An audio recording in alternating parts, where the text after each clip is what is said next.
Waqt Breakfast News fuq One, il-Ministru tal-Ġustizzja Manuel Mallija appella kemm il-darba lill-eks Ministru Tonio Fenech sabiex jirrifondi l-flus illi ħa minn ħalq il-poplu Malti Wawċi f'żieda ta' €500 fil-ġimgħa bħala onorarja.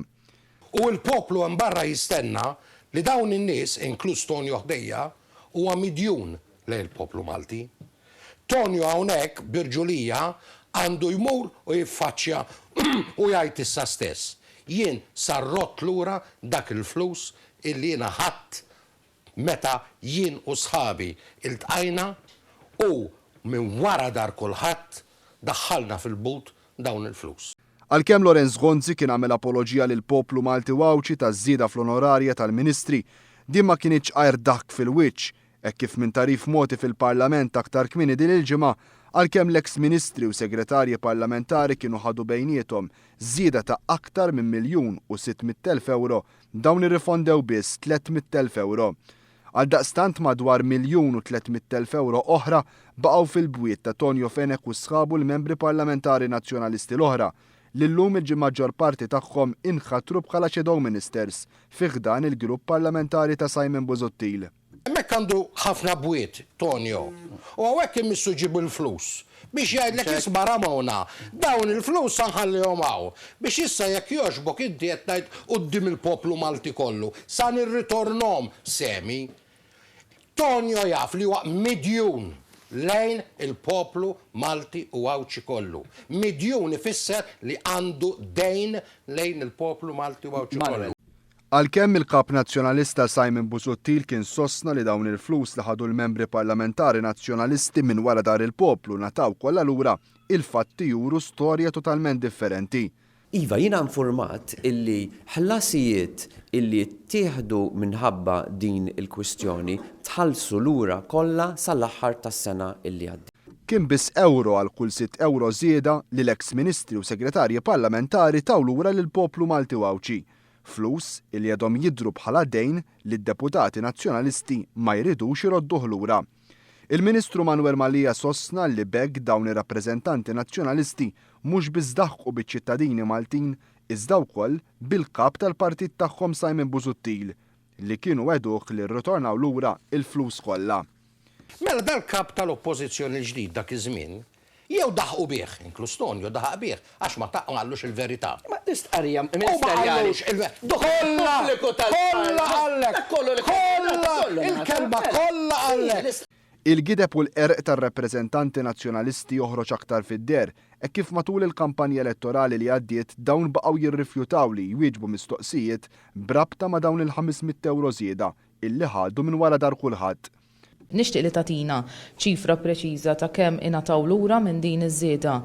Nixtieq li tagħtina ċifra ta' kemm ingħataw lura minn dawn il-€91,000. Mela ħalli nwisbek, ara, dwar iċ-ċifri fuq l-onorarja m'għandix ċifri f'idejja għaliex evidentement is-suġġett ta' din il-konferenza tal-aħbarijiet mhuwiex l-onorarja imma hija kif u min jista' jiggarantilek ix-xogħol. Jista' jgħidilna l-Ministru forsi ħabba li kien parti mill-Kabinet. Jissuġġerilek illi tikteb lill-Uffiċċju tal-Prim-Ministru u jgħidlek eżattament l-ammonti illi tħallsu lura minn kulħadd.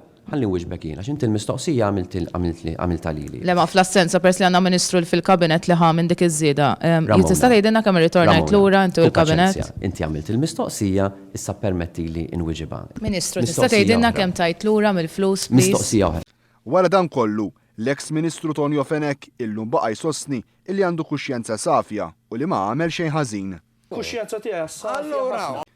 L-eks Ministru Tonio Fenech iġġustifika din iż-żieda ta' €500 fil-ġimgħa billi qal li hu l-familja tiegħu għamlu sagrifiċċji kbar għall pajjiż għaliex kien jitħallas biss €2,000 fix-xahar bħala Ministru.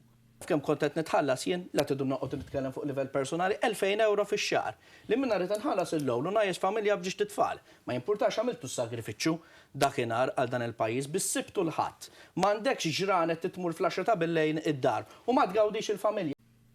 Għalkemm huma ħafna l-każijiet li jitfgħu del-ikraħ fuq l-eks Ministru Tonio Fenech, fosthom dawk relatati mas-safra b'xejn illi ħama intraprenditur sabiex imur jara logħba futbol, il-każ relatat mal-kumpanija JPM Brothers illi jagħmlulu xogħol b'xejn fid-dar tiegħu u kif ukoll dawk brabta mal-alloġġ tal-lira li jingħata lilu bħala rigal mill-kumpanija Powerplan li tinsab fiċ-ċentru tal-akbar każ ta' korruzzjoni li ra pajjiżna.